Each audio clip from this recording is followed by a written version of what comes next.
வந்திருக்கிறோம். இந்த 3ஆம் நாளில் நாம் எடுக்க வேண்டிய தீர்மானங்கள் 9 காரியத்தை நம்ம தியானிக்க போகிறோம். எத்தனை காரியம்? கடைசி 9 காரியம். முதல் நாளில் 7 காரியத்தையும் 2வது நாளில் 7 காரியத்தையும் நம்ம தியானித்தோம். நீங்கள் யூடியூப் சேனலில் போய் பார்த்தீங்கன்னா அதில் இருக்கும். இன்னைக்கு 3ஆம் நாளில் தயவு செய்து ஆண்டவருடைய பிள்ளைங்க கிட்ட ஒரு ரெக்வெஸ்ட் கவனமாக கேட்டு, இது இந்த தீர்மான ஜெபம் ஏன் 3 நாள் ஃபாஸ்டிங் போட்டு நம்ம வச்சிருக்கிறோன்னா, நம்முடைய வாழ்க்கையில் புது வருஷத்துக்கு போகிறதுக்கு முன்னாடி நாம் எடுக்கிற அந்த தீர்மானங்களில் நான் எப்படி இருக்கணும்னா ஜெயம் பெற்றவனாக நான் இருக்க வேண்டும். அல்லேலூயா. சரி, ஃபர்ஸ்ட் தானியேல் தன் இருதயத்தில் என்ன பண்ணான்? தீர்மானம் பண்ணான். அப்போ அவன் தீர்மானம் பண்ணும் போது எப்படி ஆயிடுச்சு? அந்த தீர்மானத்தில் நல்லா கவனமாக கேளுங்க ஆண்டோட பிள்ளையே. தானியேல் பண்ண அந்த தீர்மானம் இருக்கு பாருங்க, அவன் வாழ்க்கையில ஒரு பெரிய உயர்வுக்கு வந்துச்சு. யோசேப்பு ஒரு தீர்மானம் பண்ணான், அவன் வாழ்க்கையில பெரிய உயர்வு வந்துச்சு. அப்போ தாவீது ஒரு தீர்மானம் பண்ணான், அவன் வாழ்க்கையில ஒரு பெரிய உயர்வு வந்துச்சு. நீங்களும் என்ன பண்ணுங்க, இந்த 2026 இந்த பட்ட கஷ்டமெல்லாம் மாறணும்னா, நீ 2025 பட்டிருக்கலாம் கஷ்டம், இல்ல 2024 பட்டிருக்கலாம் கஷ்டம், ஆனா புது வருஷத்துல போற உன் வாழ்க்கையில உன் குடும்பத்துல ஒரு சந்தோஷத்தை தவிர துக்கம் ஒரு பாடுன்னு உனக்கு கர்த்தர் அனுமதிக்கவே கூடாது. அதுக்கு தான் நான் இந்த தீர்மானம் எடுக்கிறேன், முடிவு எடுக்கிறேன்னு சொல்லி நம்ம பார்க்கிறோம். அல்லேலூயா. 1 சாமுவேல் புஸ்தகம் 26ஆம் அதிகாரம் 9ஆம் வசனத்துல தாவீது ஒரு தீர்மானம் பண்றார். எடுத்துக்கொள்ள வாசிங்க. 1 சாமுவேல் 26:9. தாவீது அபிசாயை பார்த்து, அவரை கொல்லாதே, கர்த்தர் அபிஷேகம் பண்ணுவித்தன் மேல் தன் கையை போட்டு யார்? சரி, நல்லா போதும். இங்க நல்ல கவனமா கேளுங்க ஆண்டவருடைய பிள்ளையே. தாவீது எப்படி காட்டுல ஓடி ஒளிகிற இந்த நேரத்துல யார் வரான்னா, சவுல் பிடிக்க வரான். பிடிக்கிற நேரத்துல நல்ல ஒரு வாய்ப்பு தாவீதுக்கு கிடைக்குது சவுலை கொல்றதுக்கு. சவுல் நல்லா அசந்து தூங்கிட்டான். இப்ப கொல்றதுக்கு கூட அபிசாய் என்ன சொல்றான்? கொண்டு போட்டுடலாம், அடுத்தது ராஜ்யம் நீங்க தான் உட்கார போறீங்க அப்படின்னு சொல்லும் போது தாவீது சொல்றாரு, கர்த்தர் அபிஷேகம் பண்ணவன நம்ம என்ன பண்ணக்கூடாது? கைய போடவே கூடாது. அல்லேலூயா. அவனுடைய தீர்மானம் என்னதுன்னா, அபிஷேகம் பண்ணவங்களுக்கு விரோதமா எதுவுமே நம்ம என்ன பண்ணக்கூடாது. அதுதான் அந்த தீர்மானம் தான் தாவீதை சிங்காசனத்துல கொண்டு போய் வைத்தது. அல்லேலூயா. இப்போ நம்ம 9 காரியத்தை நம்ம தீர்மானம் எடுக்க போறோம். தயவு செய்து அன்பான தேவ பிள்ளைகளே, இதெல்லாம் நீங்க செஞ்சே ஆகணும். நம்ம சபை பிள்ளைங்க என்ன பண்ணோம்? கடைபிடிச்சு தான் ஆகணும். ஃபர்ஸ்ட் எடுத்துக்கொள்ளுங்க, வாசிக்க போறோம். எந்த ஒரு காரியத்திலையும் மார்க் புஸ்தகத்துல 6ஆம் அதிகாரத்துல 22ஆம் வசனத்தை எடுத்து வாசிங்க. கவனமா கேக்குறீங்களா? மார்க் 6:22, பக்கம் 56வது பக்கம்.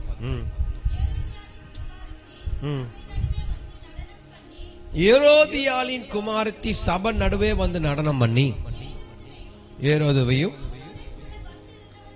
அவனோடு கூட பந்தி இருந்தவர்களையும் சந்தோஷப்படுத்தினாள். அப்பொழுது ராஜா சிறு பெண்ணை நோக்கி,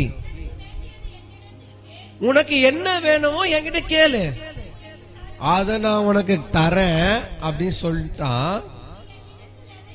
நீ என்கிட்ட என்ன கேட்டாலும் அது என் ராஜ்யத்துல பாதி ராஜ்யத்தை கேட்டா கூட நான் என்ன பண்றேன்? ஆணையிட்டான். அல்லே, போதும் போதும். என்ன இட்டான்? ஆணைனா தெரியுமா உங்களுக்கு? சத்தியம் பண்ணா. கரெக்டா? இதுல ஏரோதியாளின் குமாரத்தி என்ன பண்றா? ராஜாக்கு முன்னாடி ஜென்ம நாள்னா பிறந்த நாள், ராஜாக்கு பிறந்த நாள் வந்துருச்சுன்னு சொல்லி ராஜாக்கு முன்னாடி என்ன பண்ணா? சரியா அந்த மக அலங்காரம் பண்ணிட்டு வந்து டான்ஸ் ஆடி ராஜாவையும் மந்திரிமார்களையும் கூட இருந்த எல்லாரையும் சந்தோஷப்படுத்திட்டான். இப்ப காரியத்தை நான் உங்களுக்கு சொல்லித்தர ஒரு தீர்மானம் என்னன்னா, யார் உன்னை சந்தோஷப்படுத்தினாலும் அவசரப்பட்டு என்ன பண்ணக்கூடாது? வார்த்தைய, ஆணைய, சத்தியத்தை பண்ணி வாக்க மட்டும் என்ன பண்ணக்கூடாது? கொடுக்கவே கூடாது. உன்னை 1000 சந்தோஷப்படுத்தட்டுமே, உனக்கு எல்லாம் வாங்கி கொடுத்துட்டு மனசுக்கு பிடிச்ச மாதிரிலாம் கூட பேசட்டுமே, துரு வாயில என்ன பண்ணக்கூடாது? வார்த்தையை விட்டுறக்கூடாது. அவசரமே படக்கூடாது. ஃபர்ஸ்ட் பாயிண்ட் என்னது? அவசரப்பட மாட்டேன். என்ன சொல்லுங்க? ஆமா, அது உங்களுக்கு வாங்குற பொருள் வாங்குற விஷயமா இருக்கலாம். ஒருவேளை நீங்க எதையாவது செய்யற காரியமா இருந்தாலும் என்ன பண்ணக்கூடாதுன்னா, ஒரு 10 நிமிஷம் ஆண்டவர்கிட்ட நிதானமா போய் ஜெபம் பண்ணிட்டு சமாதானமா இருந்தா மட்டும்தான் என்ன பண்ணணும். இல்லைன்னா என்ன பண்ணக்கூடாது. அப்போ முதல்ல இந்த ராஜா பண்ண பெரிய தப்பு என்ன தெரியுமா? அவன் பிறந்த நாள் பயங்கர கிராண்டா கொண்டாடுறான், விருந்து தடபடால்.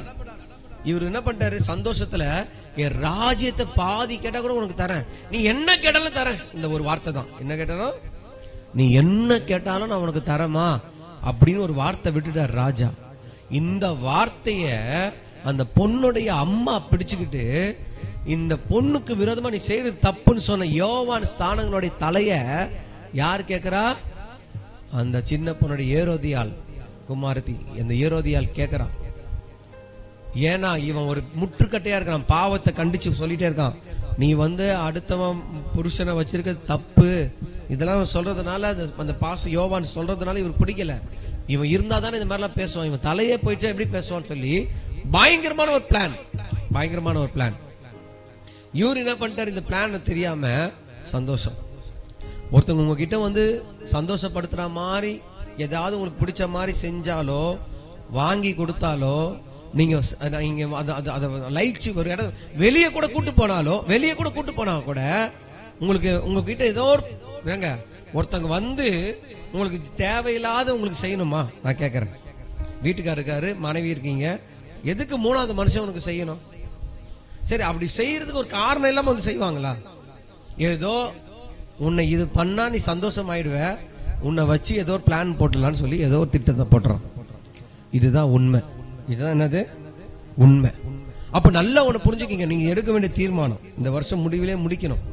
என்ன சந்தோஷம் வந்தாலும் என் வாயிலிருந்து ஒரு ஆணையிட்டும் ஒரு வார்த்தை நான் கொடுக்க கூடாது. என்ன பண்ணக்கூடாது? அந்த அவசரப்பட்டு வார்த்தையை மட்டும் என்ன பண்ணக்கூடாது? ஆணையிட்டு சொல்லிடக்கூடாது. அந்த வார்த்தை சொல்லிட்டீங்கன்னா அந்த வார்த்தையை அவங்க பிடிச்சிருவாங்க.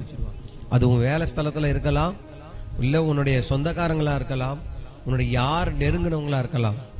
அந்த வார்த்தையை பிடிச்சிட்டாங்கன்னா உங்களால மீற முடியாது. உங்களால என்ன பண்ண முடியாது? கஷ்டமாயிடும், சூழ்நிலை பயங்கரமா மாட்டிப்பீங்க. அப்ப அதுவே உனக்கு பெரிய உபத்திரவமா மாறிடும். இவன் சொல்லிட்டான் பாருங்க, கேளு என்ன கேட்டாலும் தருவேன்னு சொன்ன முடியும். இந்த பொண்ணு போய் என்ன பண்ணுச்சு? யோவான் ஸ்தானத்துடைய தலையை கொடுன்னு கேட்டுச்சு. இப்ப இவர் ஆணையிட்டார் ராஜா. கொடுக்கலன்னா என்ன ஆகும்? அசிங்கமாயிடும். கொடுக்கல என்ன ஆயிடும்? அந்த அசிங்கத்தை பார்த்துட்டு இவர் மனசே இல்லாம என்ன பண்ண, தலையை வெட்டி அதை ஒரு தட்டுல வச்சு இந்த பொண்ணு கிட்ட திறந்து கொடுக்குறாரு. அப்ப நம்ம ஆண்டவருடைய பிள்ளைங்க எப்படி வாழணும்னா, அவசரப்பட மாட்டேன் எந்த ஒரு காரியத்திலும். இது உங்களுக்கு வேலை காரியமா இருக்கலாம், கல்யாண காரியமா இருக்கலாம், ஒரு வேலை எந்த வீடு காரியம், எந்த ஒரு விஷயத்துல நீங்க என்ன பண்ணாதீங்க, ஆண்டவர் உத்தரவு கொடுக்காம, ஆண்டவர் மறு உத்தரவு வராம நான் அவசரப்பட்டு எதையும் செய்ய மாட்டேன்னு சொல்லி நீங்க ஒரு தீர்மானம் பண்ணணும். புரியுதா? நான் ரொம்ப வசனத்துல எத்தனை நேரம் இருக்காது, அதனால ஃபர்ஸ்ட் இந்த 3ஆம் நாள்ல கர்த்தர் உங்ககிட்ட பேசுறாரு. நீ அவசரமே படக்கூடாது, அவசரப்பட்டு ஆணையிடக்கூடாது. அல்லேலூயா, அல்லேலூயா. உங்க மைண்ட்ல ஏறுதா? உன்னை யார் அவசரப்படுத்துவாங்க? சீக்கிரமா சீக்கிரமா கையெழுத்து போட்டுங்க. இந்த ராவுகாலம் முடியுது, இந்த யமகாண்டம், எந்த யமகாண்டம் போய் உனக்கு யமகாண்டம் ஆரம்பம் போட்ட ஜாமீன் போய் நின்று அவங்க அவசரப்பட்டு போட்ட உனக்கு ஆரம்பிச்சிச்சு யமகாண்டம் தான். யாரு என்ன பண்ணணும்? சொந்தமே வரட்டுமே, என்ன இப்போ பொறுமையா இருந்து ஆண்டவர்கிட்ட கேளுங்க. ஆண்டவர் சொன்னா செய்யுங்க, இல்லைன்னா வேணாம். நான் சொல்றது உங்களுக்கு புரியுதா? அப்ப நல்ல ஜாக்கிரதையா இருக்கணும். நீங்க இந்த தீர்மானம் பண்ணீங்கன்னா தான் கர்த்தர் உன்னை எல்லா காரியத்திலிருந்து காப்பாத்துவார். அல்லேலூயா. அவசரப்படுத்துவாங்க. நீ ஜெபத்துல வை, நீ ஜெபி, கர்த்தர் எல்லாத்தையும் மாத்திருப்பார். நீ அவசரப்படாத, ஏன்னா உன் கூட இருக்கிறவர் அவர் பெரிய காரியங்களை செய்கிறவர். அதாவது கானா ஒரு கல்யாணத்துல திராட்சை ரசம் குறைஞ்சிருச்சு. மரியாமா அவசரப்படுத்துறாங்க, செய்யுங்க. ஆண்டவர் சொன்னார், உன் வேலையை பார்த்துட்டு நீ போ, என் டைம் வரும் அப்ப நான் செஞ்சுக்கிறேன். அவருக்குன்னு ஒரு நேரம் இருக்கு. அதனால யார் அவசரம்? மரியாமாவே அவசரப்பட்டா கூட அவர் அவசரப்பட மாட்டார் ஆண்டவர். ஆனா நம்ம தான் என்ன பண்ண, ஆண்டவர் தொல்லை கொடுக்குறோம், செய்யுங்க கொடுங்க. அவர் ஒளிஞ்சு போதுன்னு குத்தா அதுல பெரிய சண்டை வரும், பிரச்சனை வரும், போராட்டம் வரும். இதுல நிறைய நடக்குது. அப்ப நம்ம என்ன பண்ணக்கூடாதுன்னா, நல்லா பொறுமையா நிதானமா கர்த்தரிடத்துல கேட்டு அடையாளத்தை வாங்கிட்டு தான் நம்ம எந்த காரியத்தையும் செய்கிறவெல்லாம் இருக்கணும். அவசரப்பட்டு வார்த்தையும் விட்டுறக்கூடாது. அதாவது இந்த கல்யாணம் பண்ணு விஷயத்துல பாத்தீங்கன்னா, பொண்ணோ மாப்பிள்ளைய பிடிச்சிச்சுன்னு வச்சுக்கீங்களேன், இவங்க உடனே அந்த பிடிச்ச சந்தோஷத்துல இத்தனை சவரம் நான் போட்டுறேன். என்ன சொல்றாங்க, பொண்ணு பிடிச்சிச்சு, மாப்பிள்ளை பிடிச்சிச்சு, ஏதோ நான் மாப்பிள்ளைக்கு இத்தனை சவர போறேன், பொண்ணுக்கு இத்தனை, அவசரப்பட்டு மனசு சந்தோஷத்தை சொல்றாங்க. அது வந்து வீட்டுக்காரர்கிட்ட கூட கேட்டிருக்க மாட்டாங்க அந்த அம்மா. இந்த ஐயா இவங்க கிட்ட கூட கேட்டிருக்க மாட்டாரு. அப்ப நல்ல ஒண்ணு புரிஞ்சுக்கிங்க, எதுவா இருந்தாலும் பொறுமை, அந்த அவசரப்படாம நிதானமா ஆண்டவர்கிட்ட கேட்டு செய்யும் பொழுது அது எப்படி இருக்குன்னு அவங்க வாழ்க்கையில பெரிய ஆசீர்வாதமா இருக்கும். அல்லேலூயா, அல்லேலூயா, ஆமென். சரி, இரண்டாவது காரியத்தை பார்க்கலாமா? இதெல்லாம் எழுதி உங்க ஜெப ரூம்ல ஒட்டணும், புரியுதா? இரண்டாவது காரியத்தை எடுத்துக்கொள்ளுங்க. யோவான் புஸ்தகம் 8ஆம் அதிகாரத்துல 43, 44 பக்கம், 139வது பக்கம். என் வசனத்தை நீங்கள் ஏன் அறியாமல் இருக்கிறீர்கள்? என் உபதேசத்தை கேட்க மனதில்லாது இருக்கிறதுனாலே நீங்கள் உங்கள் பிதாவாகிய பிசாசு. நம்ம பிதா யாரு? ஜோதிகளின் பிதா, நீதியின் பிதா. பிசாசுக்குன்னு ஒரு பிதா ஒண்ணுக்கு தான். சரி, நீங்கள் உங்கள் பிதாவாகிய உண்டானவர்கள் உங்கள் பிதாவுடைய இச்சைகளின்படி செய்ய மனசா இருக்கிறீங்க. அவன் ஆதி முதற்கொண்டு அவன் எப்படி இருக்கான, மனுஷ கொலைபாதகனும் சத்தியம் அவனிடத்துல இல்லாதபடியால் அவன் சத்தியத்துல நிலை நிற்கவே இல்லை. அவன் பொய்யனும் பொய்க்கு பிதாவுமா இருக்கிறபடியால் அவன் பொய் பேசும் பொழுது அவன் சொந்தத்துல எடுத்து பேசணும். ரெண்டாவது காரியம், என்ன சூழ்நிலை வந்தாலும் பொய்யே பேசக்கூடாது. ஒரு ஆண்டவருடைய பிள்ளை என்ன பேசக்கூடாது? சொல்லுங்க, வாயை திறந்து சொல்லுங்க. சரி, சத்தமே இப்பதான் வருது. எப்படி பேசாம வாழ்றது பாஸ்டர்? 1000 பொய்ய சொல்லி கல்யாணம் பண்ணவே எங்களுக்கு பெரிய ஒரு மூத்தவர் அப்படின்னா முப்பிரிதாக்கள் எங்களுக்கு சொல்லி கொடுத்துட்டு போயிட்டாங்க. கல்யாணம்னாலே பொய் தான் இருக்கும். அதுல இப்படி நீங்க திடீர்னு பொய்யே பேசக்கூடாதுன்னா எந்த கல்யாணம் பொய் பேசி நல்லா இருக்கு சொல்லுங்க. அல்லேலூயா. சரி, இங்க ஆண்டவர்கிட்ட நம்ம தீர்மானம் பண்ணது, பொய் பேசுறவன் யாருன்னா நல்லா புரிஞ்சுக்கிங்க, அவன் பிசாசினால் உண்டானவன். நான் சொல்ல, வேதம் சொல்லுது அவனுக்குள்ள என்ன குடி இருக்குன்னா சத்தியம் இல்ல, சத்திய ஆவியானவர் இல்ல, பிசாசு தான் அவனுக்குள்ள இருக்கு. அல்லேலூயா. எத்தனை பேர் ஒத்துக்குறீங்க? அவன் எப்படி பேசுவானா, யோசிச்சு என்னடா பேசலாம் பிளான் போட்டு தான் சொந்தத்துல இருந்து எடுத்து பேசுவான், சொந்தமா பேசுவான். அந்த நடந்தே இருக்காது அந்த காரியம். அந்த காரியம் என்ன இருக்கு, ஆனா அப்படியே நடந்த மாதிரியே ஒரு கிரியேஷன். அந்த இடத்துல ஒரு ரெட் கலர் வண்டியை நான் பார்த்தேன், அடிச்சு சொல்லும், என்ன வண்டியை பார்த்தேன், அங்க வந்து வண்டியும் இருக்கு, நான் பார்த்தேன். நீங்க இந்த கலர் சட்டெல்லாம் போட்டிருந்தீங்க, பேண்ட் எல்லாம் போட்டிருந்தீங்க, போன காதுல இருந்து எடுக்கவே இல்லையே நீங்க தான். எப்படி பிசாசு உள்ள கிரியை செய்து பாருங்க, கிரியேஷன்.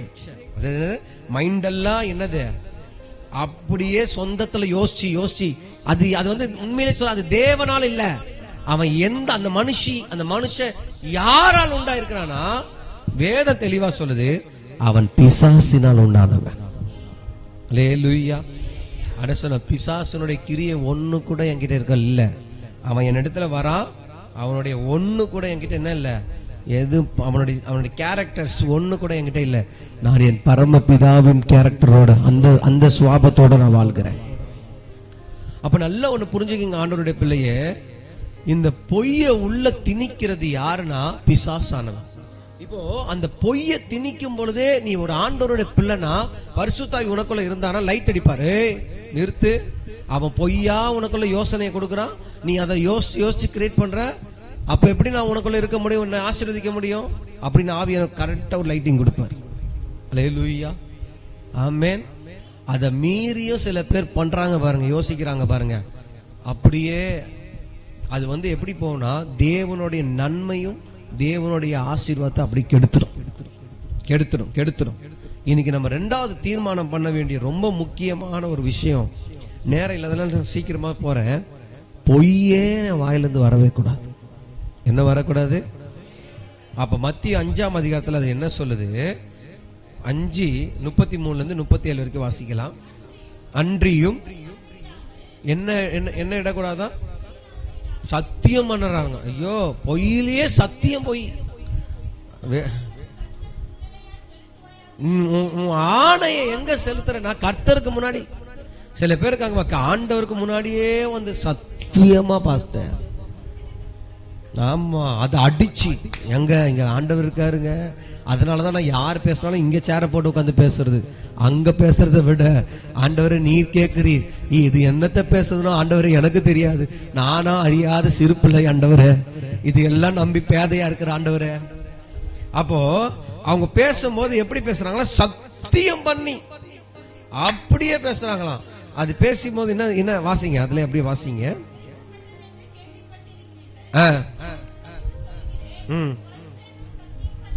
பரிசேயர் எது மேல சத்தியம் பண்ண விட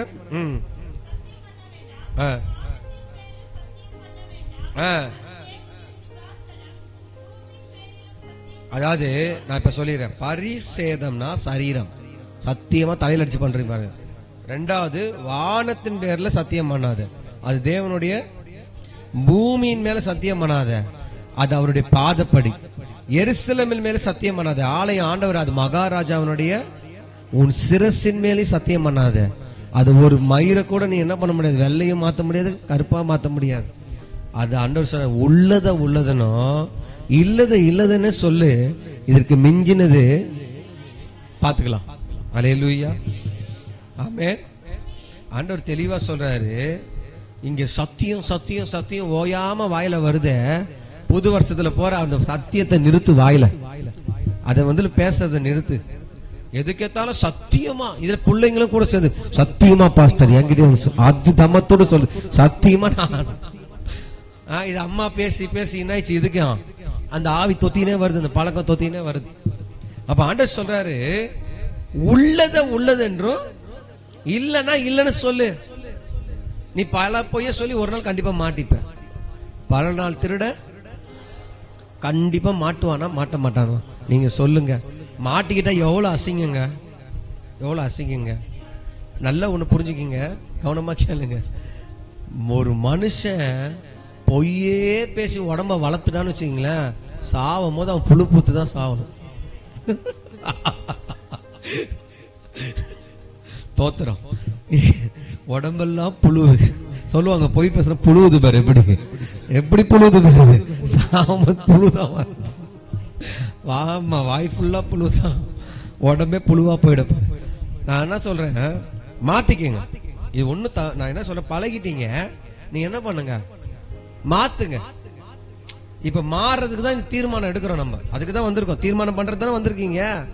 தீர்மானம் எடுத்து மாறதானே வந்திருக்கீங்க. இதை விட்டுட்டீங்கனாலே பெரிய ஆசீர்வாதம் கர்த்தர் கொடுக்க ஆரம்பிச்சிடுவார். பெரிய ஆசீர்வாதத்தை என்ன பண்ணுவாரு? அப்ப ரெண்டாவது காரியம், நான் என்ன ஒரு முடிவு எடுக்கணும்னா, தீர்மானம் பண்ணணும்னா, என் வாழ்க்கையில இனி பொய் பேச மாட்டாண்டவரே, உள்ளதென்றும் இல்லைன்னு தான் சொல்லிட்டு போயிட்டே இருப்பேன். இதுக்கு மிஞ்சி என்ன வந்தாலும் பார்த்துக்கலாம் ஆண்டவரே, நீங்க துணையா இருப்பீங்க. உண்மை இருக்கிற இடத்துல கர்த்தர் துணையா இருப்பா, நீதி இருக்கிற இடத்துல கர்த்தர் துணையா இருப்பா. அல்லேலூயா. கணவன் மனைவிக்குள்ள உண்மை இருக்கணுமா, ஒளிவு மறைவு இருக்கக்கூடாது. பிள்ளைங்க பெற்றோருக்குள்ள ஒளிவு மறைவு இருக்கக்கூடாது, உண்மை இருக்கணும். இந்த காரியத்தை, இந்த பணத்தை இப்படி வாங்கினா இதை செலவு பண்ண உண்மை இரு. கர்த்தர் அந்த இடத்துல உங்க குடும்பத்து நடுவில் கர்த்தர் இருப்பார். அல்லேலூயா, ஆமென். அப்போ நல்லா ஒண்ணு புரிஞ்சுக்கிங்க, ரெண்டு பேர் உறவுல தேவன் எதை எதிர்பார்ப்பார்னா உண்மையை தான் எதிர்பார்ப்பார். அப்போ நம்ம ஒரு தீர்மானம் பண்ண வேண்டிய ஒரு காரியம், ஆண்டவரே இந்த புது வருஷத்துக்குள்ள போறேன், இந்த 2026 நுழையும் போது என் வாழ்க்கையில ஒரு மாற்றத்தை பார்த்து என் மனைவி சாட்சி கொடுக்கணும், என் கணவனார் என்ன சாட்சி கொடுக்கணும், என் பிள்ளைங்க சாட்சி கொடுக்கணும். அதுதான் ஆண்டவரே பெரிய காரியம். தீர்மானம் பண்ணணும். சரியா? சரி, அப்ப ஆண்டவர்கிட்ட ஒரு கரத்தை உயர்த்தி சொல்லாமா? காரியத்தை ஆண்டவர்கிட்ட சொல்லுங்க. ஆண்டவரே, உங்களுக்கு முன்னாடி நான் எடுக்கிற தீர்மானம், இனி யார் என்ன சந்தோஷப்படுத்தினாலும் அவசரப்படுத்தினாலும் நான் அவசரமே பட மாட்டேன். மனம் பதறி கூட ஒரு ஆணையிட கூட உங்களை கேட்காம சொல்லவே மாட்டேன். அல்லேலூயா. ரெண்டாவது, ஆண்டவரே, என்னுடைய வாழ்க்கையில இனி வரும் நாட்கள்ல பொய் என்பதே, அது பிசாசனுடைய கிரியை என்பதே நான் அறிந்திருக்கிறபடியால் எனக்குள்ள பொய் என்பதே நான் பேசவே மாட்டேன். உள்ளதை உள்ளதென்றும் இல்லதை இல்லதென்றும் நான் அப்படியாகவே உமக்கு முன்னாடி யோக்கியமாகவே நான் வாழ்வேன் என என்னை ஒப்பு கொடுக்கிறேன். ஆமென். அல்லேலூயா. எழுதிட்டீங்களா? 15, 16 எழுதிட்டீங்களா? சரி, அடுத்த பாயிண்ட் நம்ம எடுத்து வாசிக்க போறோம். பிலிப்பியர் புஸ்தகம் 2ஆம் அதிகாரம் 3, 4, 5 பக்கம் 271 பக்கம். 3, 4, 5 பக்கம் 271 2ஆம் அதிகாரத்தில். ஒன்றையும் வாதினாலாவது வீண் பெருமையிலாவது செய்யாம,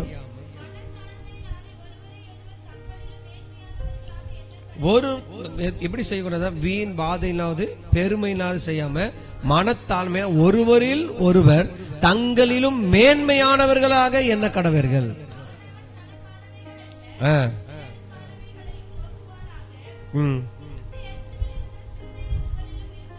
அல்லேலூயா. போதும். அல்லேலூயா. இதுல என்னங்க புரியுது? இல்ல வாசிக்கிறீங்களா? என்ன தெரியுது? ஆவியானவங்க நம்ம பெருமைக்காக நான் சொல்றேன். ரெண்டாவது, ஆண்டவர் அதுல முக்கியமான ஒரு பாயிண்ட், ரொம்ப முக்கியமான ஒரு காரியம் என்னதுன்னா, ஒருத்தரை விட இன்னொருத்தர் எப்படி பார்க்கணும்னா மேன்மையா பார்க்கணும்.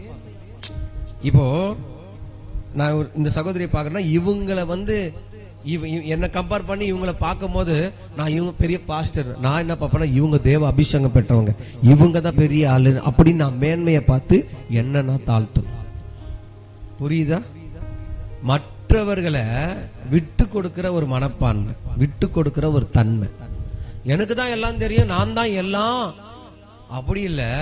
என்னை விட அவங்களுக்கு நிறைய டேலண்ட் இருக்கு, கர்த்தர் அவங்களுக்கு அந்த தாளந்தை கொடுத்துருக்க, அவங்கள மேன்மையா பார்க்கணும். உன்னை எப்படி பண்ணணும் கர்த்தருக்கு முன்னாடி? ஆமா, அடுத்தது கர்த்தர் உன்னை உயர்த்துவார். அல்லேலூயா. அதுதான் விட்டு கொடுக்கிற மனப்பான்மையை நம்ம பெற்றுக்கொள்ள வேண்டும். அல்லேலூயா. ஆமென். ஒரு குடும்பத்துல பிரச்சனையோ போராட்டமோ ஒருத்தர் என்ன பண்ணணும்? விட்டு கொடுத்தணும். அதை பிடிச்சுக்கிட்டே என்ன பண்ணக்கூடாது? அந்த போராட்ட பிரச்சனை என்ன பண்ணக்கூடாது? அது பெருசாக்கவே கூடாது. நீ கர்த்தருக்கு முன்னாடி தாழ்ந்து போ, கர்த்தருக்கு முன்னாடி நீ சமாதானமா இரு. தேவன் உன்மேல் பிரியமா இருப்பார். ஆண்டவர் உங்க மேல ரொம்ப சந்தோஷமா இருப்பார். அப்போ விட்டு கொடுக்கிற ஒரு அந்த மனப்பான்மைக்குள்ள இந்த புது வருஷத்துல நீ போகும்போது தீர்மானம் பண்ண வேணும். அல்லேலூயா. ஆமென். நல்லா பாருங்க, அங்க அழகா வசனத்தை, அவன் தனக்கானவை அல்ல. ஆமா, அதுக்கு மேல ஒன்றிலும் வாதினாலாவது வீண் பெருமையினாலும் செய்யாம மனத்தாழ்மையினாலே ஒருவரில் ஒருவர் தங்களிலும் மேன்மையானவர்களாக என்ன கடவர்கள். அது எப்படி என்ன? ஒருவரில் ஒருவர் தன்னை விட அவங்க மேன்மை பெரிய, அப்படி ஒரு மேன்மையானவர்கள் சொன்னா உனக்கு தானாவே விட்டு கொடுக்கிற பக்குவம் வந்துடும். உனக்கு தானாவே என்ன பக்குவம் வந்துடும்? விட்டு கொடுக்கிற பக்குவம் வந்துடும். ஆனா விட்டு கொடுக்கிற பக்குவம் இல்லைன்னா நிச்சயமாகவே சொல்றேன், கர்த்தருடைய சாயல் உனக்குள்ள இருக்கவே முடியாது. ஆமென். விட்டு கொடுக்கணும். விட்டு கொடுக்கிற பக்குவத்துக்குள்ள நீங்க வரணும். விட்டு கொடுக்கிற மனப்பான்மைக்குள்ள நீங்க வந்தே ஆகணும். இது தேவன் உங்ககிட்ட எதிர்பார்க்கிறார். அல்லேலூயா. அல்லேலூயா. ஆமென். நல்லா புரிஞ்சுக்கிங்க, எதை விட்டு கொடுக்கணுமோ அதான் விட்டு கொடுக்கணும். புரியுதுங்களா? எல்லாத்தையும் விட்டு கொடுக்க முடியாது. என்ன கொடுத்த ஸ்தானத்தை நான் எப்படி விட்டு கொடுக்க முடியும்னா, ஓகே, மற்ற காரியத்தை புரியுதுங்களா? நீங்க தான் அம்மானா உங்க பிள்ளை உங்களை தான் அம்மான்னு கூப்பிடணும். உங்களை போய் சித்தி, உங்களை போய் பெரியம்மா, உங்களை போய் தாத்தா, பாட்டி அப்படின்னு கூப்பிட்டு உங்களுக்கு எப்படி இருக்கும்? ஸ்தானம்னு ஒன்று இருக்கு, அதை விட்டு கொடுக்க கூடாது. மற்ற காரியத்துல சொல்றேன், மற்ற காரியத்துல அட்ஜஸ்ட்மெண்ட் விட்டு கொடுத்து தான் என்ன பண்ணணும்? வாழ்க்கணும். அல்லேலூயா, அல்லேலூயா. அப்போ நீங்க நல்லா பாருங்க, 17வது காரியம், அந்த மனசு உனக்கு வரணும். அந்த மனசு நமக்கு என்ன வரணும்? வரணும். விட்டு கொடுக்கிற ஒரு மனப்பான்மை நமக்கு வந்தாதான் தேவன் உங்கள் மேல் பிரியமாயிருப்பார்.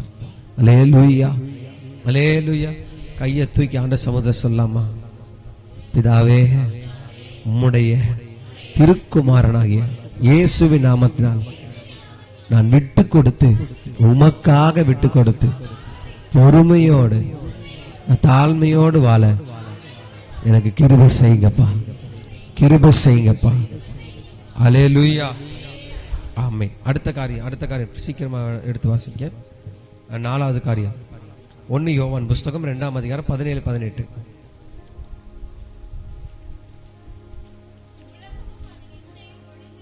உலகமும் அதன் இச்சையும் ஒளிந்து போவோம், தேவனுடைய சித்தத்தின்படி செய்கிறவனோ என்றென்றைக்கும் நிலைத்திருப்பான். இது என்ன காலமா இருக்குதா? கடைசி காலமா இருக்கிறது. நான் 1 யோவான் 2:16. ஏனெனில் உலகத்தில் இருக்கிறவங்க அன்பு கூறாதிருங்கள், பிதாவின் இடத்துல அன்பு இல்ல.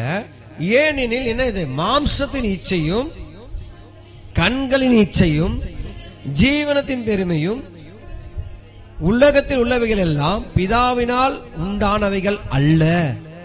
அவைகள் சரி, உலகமும் அது ஆசை இச்சையும் அழிஞ்சு போயிடும். இப்போ 2வது ஆண்டவர் பேசுற காரியம் என்னன்னா, நீங்க எடுக்க வேண்டிய தீர்மானம் என்னன்னா, மற்றவங்க பொருளை நான் என்ன பண்ண மாட்டேன்? இச்சிக்க மாட்டேன், ஆசைப்பட மாட்டேன். நான் சொல்றது உங்களுக்கு புரியுதா? அப்போ தேவன் இதுல ஒரு தீர்மானம் பண்ணணும்னு விரும்புறார். ஏன்னா கண்ணை பாக்குறது இச்சிக்குது, அதாவது ஜீவனத்துல ஒரு பெருமை வந்துடுச்சு.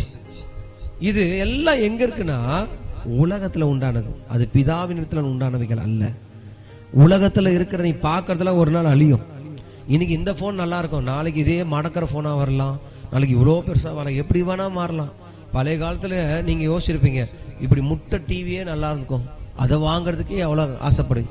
இப்ப அந்த முட்டை டிவியை வாங்குவீங்க, பிளாட் டிவியை தான் வாங்கணும்னு நினைப்பீங்க. பாக்குறதெல்லாம் என்ன ஆகுது? மாறுதா இல்லையா? மாறின்னு தான் போயிட்டு இருக்கோம். அதனால ஆண்டவர் சொன்னார், இச்சுக்காத, உனக்கு தேவையான கர்த்தர் உன் கையில கொடுப்பார். அல்லேலூயா. அந்த இச்சை, அந்த ஆசை வந்துருச்சுன்னா அது உன் வாழ்க்கையை என்ன ஆகுனா சிதைச்சிரும், சந்தோஷம் இருக்காது. நீ ஆசைப்பட்டு ஒரு கார் வாங்கணும்னு நினைச்சுக்கிறீங்கன்னு, ஆசைப்பட்டு நீங்க இச்சிட்டு இதை தான் வாங்கணும், அதை வாங்கிட்டீங்க, அதை கட்டுறதுக்கு மாசப்படாத பாடுபடணும். ஆசைப்பட்டு கண்ணப்பட்டு வாங்குறீங்க, கட்டணும்ல. 1 மாசம் தவறினாலும் அவன் வீட்டுக்கு வந்து கத்துன்னு கத்துவானே. நீ வாங்கின கார்ல நிம்மதியா பக்கத்தெரு கூட போக முடியாது, எங்கடா வந்து பாதியில தூக்கின்னு போயிடுவான். இருக்குமா? இருக்காதா? நான் என்ன சொல்ல வரேன்னா, எதையுமே ரொம்ப இச்சையா இல்ல, தேவனுக்கு சித்தமானது தாங்கன்னு அவர்கிட்ட கேளுங்க. அவருக்கு சித்தனா உங்க கையில கண்டிப்பா கிடைக்கும். அவருக்கு சித்தனா அவர் உமக்கு தராம யாருக்கு தர போற? அல்லேலூயா. அப்போ இந்த தீர்மானம் எடுக்க வேண்டிய முக்கியமானது என்னன்னா, நான் எதையுமே என்ன பண்ண மாட்டேன், இச்சிக்கவே மாட்டேன். இச்சையோட அதை ஆசைப்பட்டு அடையணும்னு நினைக்க மாட்டேன். அது எனக்கு ஆகாது. நான் பிதாவினால் உண்டானவன். என் ஆசையெல்லாம் உன்னதமான தேவன் தான், என் வாஞ்சையெல்லாம் கர்த்தர் மட்டும்தான். அல்லேலூயா. அப்ப சொல்லுங்க, கரத்தை உயர்த்தி சொல்ல எல்லாருமே, ஆண்டவரே, நான் உலகத்திலும் உலகத்தில் உள்ளவைகளிலும் கண்களின் இச்சையும் ஜீவனத்தின் பெருமையும் இதெல்லாம் உலகத்தில் உண்டானவைகள், இதிலிருந்து நான் வெளியே வர என்னை ஒப்பு கொடுக்கிறேன்.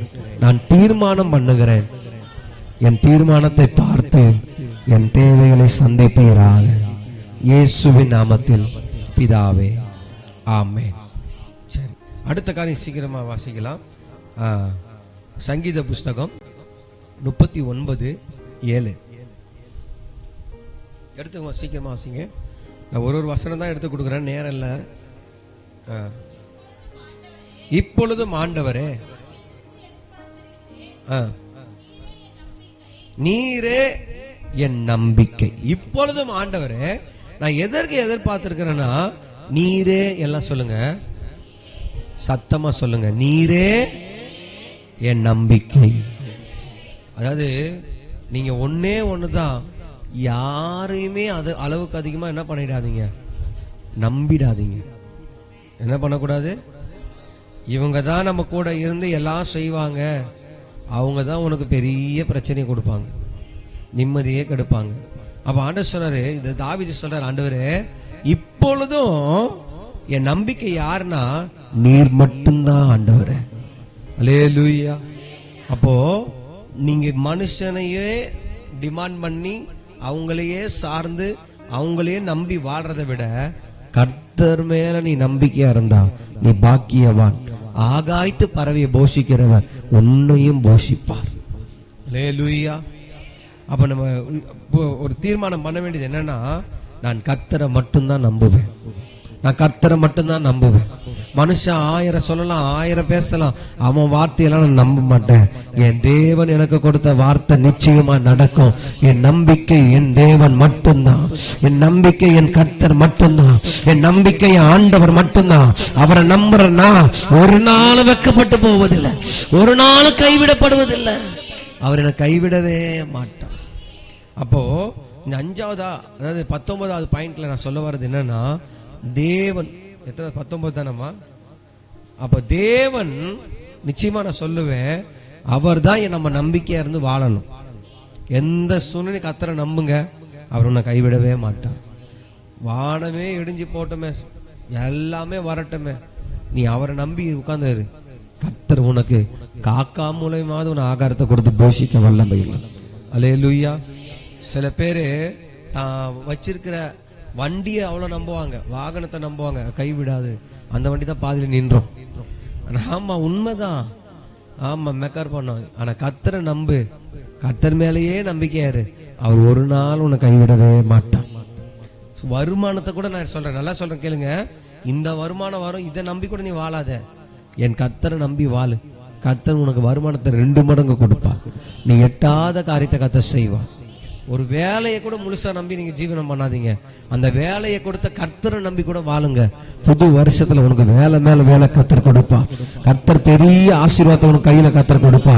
அவர் நம்பிக்கை, அவர் மேல இருக்கிற ஒரு நம்பிக்கை அசைக்காமல் உறுதியா இருக்குன்னா, அசைக்கப்படாத நம்பிக்கை தேவன் மேல இருக்குன்னா, கர்த்தர் உன்னை வெட்கப்பட்டு போக விடவே மாட்டான், கர்த்தர் உன்னை கைவிடவே மாட்டான். அல்லேலூயா. ஆமென். சரி, 6வது பாயிண்ட், சீக்கிரமா நேரம் போயிட்டே இருக்கு, எடுத்துக்கொண்டு வாசி. எபேசியர் புஸ்தகம், எபேசியர் எடுக்கிறத விட நீதிமொழி 27:1 வாசி. நீதிமொழி 27:1. நாளைய தினத்தை குறிச்சு நீ பெருமை பாராட்டது, ஒரு நாளும் பிறக்கிறத யாருக்கும் தெரியாதே.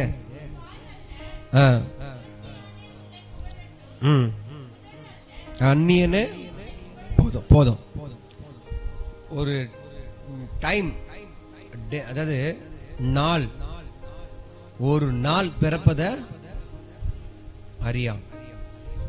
இப்போ நல்லா கேளுங்க, ஒரு குழந்தை பிறக்குது அப்படின்னா ஒரு டைம் கொடுக்குறாங்க, ஆனா அந்த நாள் குறிக்கிறாங்க, அந்த டைம் எப்படியுமே குறிக்க முடியாது, நேரத்தை குறிக்க முடியாது. இந்த நேரத்தை குறிக்கிறது யாருன்னா கர்த்தர். பிறக்கிற நேரத்தை குறிக்கிறது யாரு? நாலு வேணா இந்த நாள்ல பிறக்கலாம், முன்ன பின்னர் அப்படின்னு சொல்லலாம், ஏன்னா வளர்ச்சியை பார்த்து அவங்க என்ன பண்ணலாம். ஆனா டைம் குறிக்கிறது யாரு?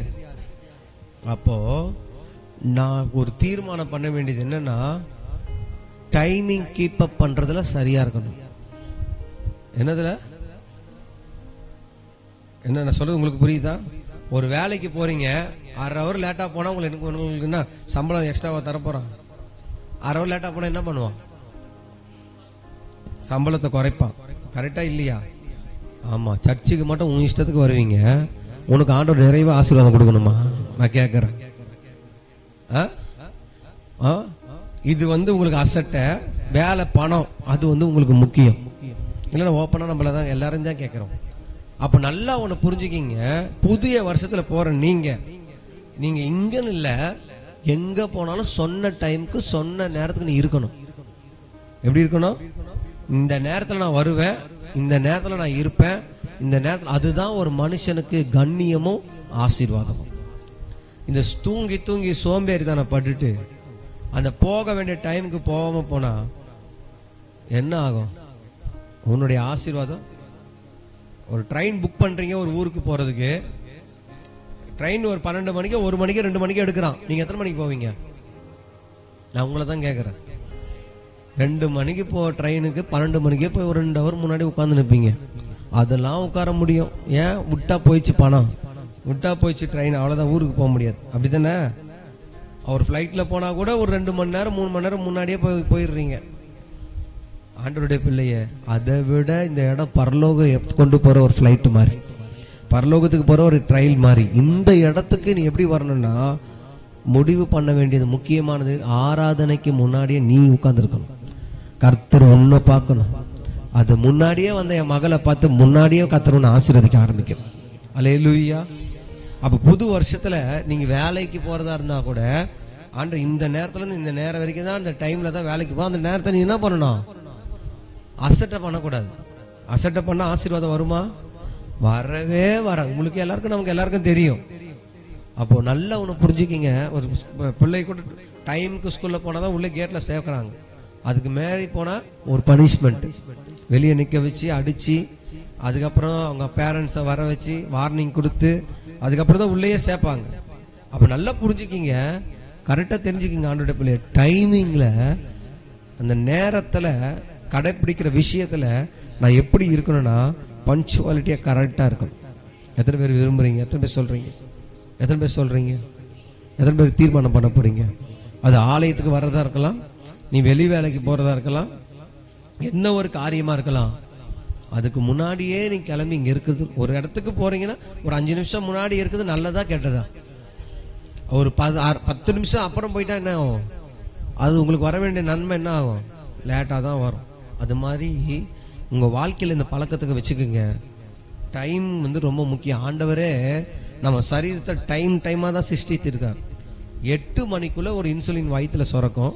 அந்த நேரத்துல நீ ஆகாரத்தை எடுக்கணும். டாக்டர் சொன்னதுதான் சொன்ன. 12ல இருந்து 1 மணி வரைக்கும் உனக்கு ஒரு இன்சுலின் சுரக்கும். அந்த டைம்ல சுரக்கும் போது தான் நீ ஆகாரத்தை எடுக்கணும். மாலையில 6ல இருந்து 7 மணி வரைக்கும் ஒரு சுரக்கும். அந்த டைம்ல தான் நீ சாப்பாடு சாப்பிடு. இதுக்கு என்ன ஒரு டைம் கர்த்தர் கொடுத்து வச்சிருக்காரு. நினைச்ச நேரம்லாம் இன்சுலின் சுரக்குமா? இல்ல இல்ல. அப்ப நல்லா புரிஞ்சுக்கிங்க, இந்த சிஸ்டமேட்டிக்கா கர்த்தரே இந்த டைமிங் கீப் அப், அது ரொம்ப பர்ஃபெக்ட். அல்லேலூயா, அல்லேலூயா. அப்ப நம்மளுடைய வாழ்க்கை நடைமுறையில சரியான நேரத்தை கடைபிடிக்கிறவங்கள நம்ம மாறணும். நேரத்துக்கு சரியா நம்ம வாழ்ற பழக்கம் நமக்கு வரணும். அது உங்க வாழ்க்கையில எப்படி இருக்குன்னா, நீங்க எட்டாத ஆசீர்வாதத்தை கர்த்தர் உனக்கு தருவார். எத்தனை பேர் விசுவாசிக்கிறீங்க? அப்ப புது வருஷத்துல நீங்க என்ன பண்ணணும்? டைமிங் கீப் பண்றதுல, நேரத்தை கடைபிடிக்கிறதுல சரியா இருக்கணும். நீங்க வேணா எழுதி வச்சுக்கோங்க. எபேசியர் 5:15-17 வரைக்கும் நேரம் இல்லை, நீங்க வாசிச்சுங்க. கரத்தை உயர்த்தி ஸ்தோத்திரம் பண்ணுங்க. நல்ல கரத்தை உயர்த்தி, ஆண்டவரே சொல்லுங்க, இனி வரும் நாட்கள்ல, இனி வரும் காலத்துல என் நேரத்தை சரியா நான் செலவு பண்ண எனக்கு கிருபை தாருங்க ஆண்டவரே. ஆண்டவரே, நான் இந்த நாள்ல நான் தீர்மானம் பண்ணுகிறேன். நான் பண்ண அசட்டையான காரியத்துக்காக உம்மிடம் மன்னிப்பு கேட்கிறேன். நான் எடுக்கிற இந்த தீர்மானம் என் வாழ்க்கையில் பெரிய ஜெயத்தை தருவதாக விசுவாசிக்கிறேன். ஆமென். அல்லேலூயா. சரி, அடுத்தது அப்போஸ்தலர் 2:42 எடுத்து வாசிங்க. அவ்வளவுதான். இன்னொரு 2-3 காரியம் தான், சீக்கிரமா எடுங்க. அப்போஸ்தலர் 2:42.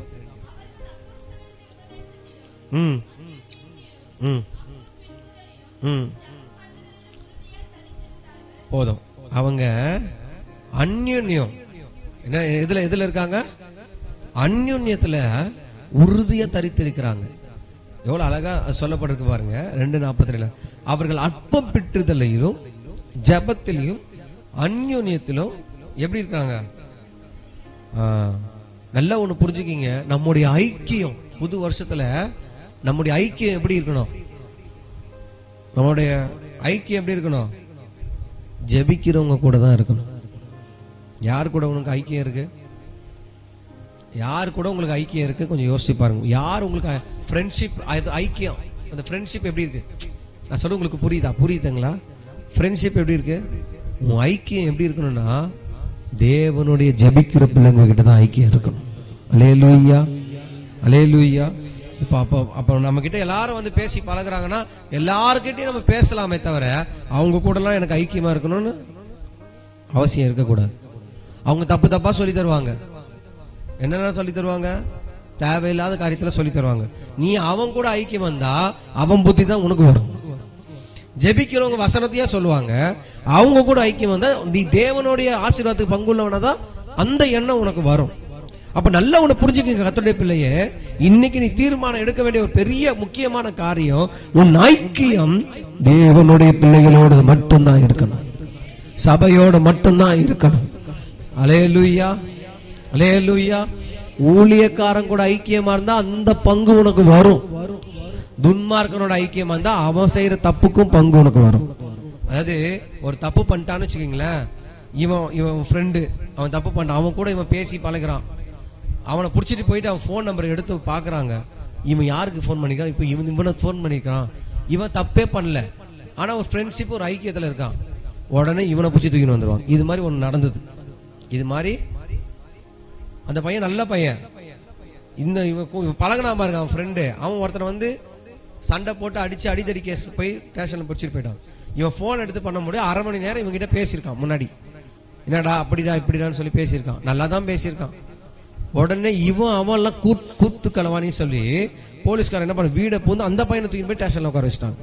இன்னைக்கு அவன் பேர்ல என்ன இருக்குன்னா ஒரு கேஸை ஃபைல் பண்ணிட்டாங்க, கூட்டு இவங்க எல்லாம். அவன் அந்த பையன் சொல்றானா, இவன் நல்ல பையன் சார், இல்லடா நீ எப்படி அரை மணி நேரம் பேசிருப்ப இந்த சம்பவம் நடக்கும் போது, நீ பேசணும்ல, அப்ப இவனுக்கும் தாண்டா தொடர்பு இருக்கு, நீங்க எல்லாம் சேர்ந்து தானே பண்றீங்க சொல்லி இவனு மேலேயும் ஒரு கேஸ் ஆகி இன்னைக்கு வரைக்கும் அந்த பையன் இந்த கேஸ்ல இருந்து வெளியே வர முடியல. இது தவறான ஐக்கியத்துல வந்த விளைவு. என்னது? தவறான ஐக்கியத்துல போன விளைவு. தெரியும் நமக்கு இவன் இப்படிதான் தெரிஞ்சு உனக்கு என்னதுக்கு அந்த ஸ்நேகம் நான் கேக்குறேன்.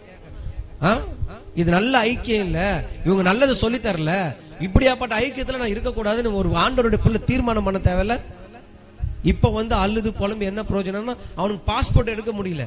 அவங்க சொல்ற ஒரே காரியம், இவன் மேல ஒரு கேஸ் இருக்கிறதுனால இவனுக்கு பாஸ்போர்ட் வரல பாஸ்டர், ஜெபிங்க. ஆனா உண்மையிலே இவன் போகல, அவனை கூப்பிட்டு கூட போய் அவனை கேட்டா, நான் இல்லனா நான் அவங்ககிட்ட போன்ல பேசுனது ஒரு தப்பா அப்படி ஆயிடுச்சுனா. நல்லா புரிஞ்சுக்கிங்க, நீ திருடனா கூட, நீ குடிக்கலனா கூட, குடிகாரங்கிட்ட அவன் குடிச்சு வந்து பக்கத்துல அவனை காப்பாத்தலாம் நீ நடந்து போனா கூட, அவன் ஆடும் போது நீ ஆனா கூட நீ என்னது பார்வையில அவனை தோல் மேலதான் நீ போட்டு கூட்டு போலான்னு, அவன் ஒரு ஆடும் போது நீ இப்படி போவ, அவன் இப்படி வந்தா நீ இப்படி வருவ. ரெண்டு பேரும் ஆடும் போது பாக்குறவன் கண்ணு எப்படி இருக்கும், இவனும் குடிச்சிட்டான் பாருடா, இவன் குடிகார கூட சேர்ந்தான் பார், அப்படித்தானே இருக்கும். அப்போ நல்ல முக்கியமான ஒரு காரியத்தை நீ அறியணும். இன்னைக்கு அந்த தேவையில்லாத ஐக்கியத்தெல்லாம் நீங்க என்ன பண்ணுங்க, பேசுங்க, லிமிட்டேஷனோட வச்சுக்கீங்க. பேச முடிய உலகத்துலதான் இருக்கிறோம், புரியுதுங்களா? அதனால பேசுறத விட அங்கங்க சுத்துறது, அங்கங்க போறது, தேவையில்லாத காரியம் நமக்கு என்ன பண்ணக்கூடாது. ஒரு ஐக்கியம் சரியில்லை, ஒருத்தனுடைய வாழ்க்கை சரியில்லை, உன் காதுல வந்துச்சு, நீ பார்த்துட்டனா அந்த ஐக்கியத்தை நீ கட் பண்ணி தான் ஆகணும். அந்த ஐக்கியத்தோடு நீ இருக்கவே கூடாது. அல்லேலூயா, அல்லேலூயா. அது உனக்கு தேவையில்லாத வேலை. உன் ஐக்கியம் ஜெபிக்கிறவங்களோடு இருக்கணும், ஆலயத்துல இருக்கணும், கர்த்தருடைய சமூகத்துல இருக்கணும், அவரோடு பங்குல நீ இருக்கணும். இது உனக்கு ஆசீர்வாதமா இருக்கும். அப்ப நீங்க புது வருஷ தீர்மானம் பண்ணுங்க, ஆண்டவரே தேவையில்லாத ஐக்கியத்துல இருந்து என்னை கொண்டு வந்து உம்முடைய பிள்ளைகளோடு சமூகத்துல நான் ஐக்கியமா இருக்க விரும்புறேன் அப்படின்னு நீங்க தீர்மானம் பண்ணீங்கன்னா புது வருஷத்துல கர்த்தர் 2024 ஆசீர்வதிக்க அவர் வல்லமை உள்ளவரா இருப்பார். அவங்க எல்லாம் கரத்தை உயர்த்தி சொல்லாமா, ஆண்டவரே தேவையில்லாத ஐக்கியம் என்னிடத்தில் இருக்குமானால் அந்த ஐக்கியத்துல இருந்து என்னை வெளியே கொண்டு வந்து உம்முடைய சமூகத்துல உம்முடைய பிள்ளைகளோடு ஐக்கியமா இருக்க எனக்கு உதவி செய்யுங்கப்பா. ஆமென். இதெல்லாம் தீர்மானம் பண்ணுவீங்களா? இல்ல ஏதோ பாஸ்டர் கத்துறாரு போறாரு. சோத்திரம். அடுத்தது யாத்ராகம் 20 3 4 5 எடுத்து வாசிங்க. பக்கம் 95வது பக்கம். என்னை அன்றி உனக்கு வேற தேவர்கள் உண்டாயிருக்க வேண்டாம்.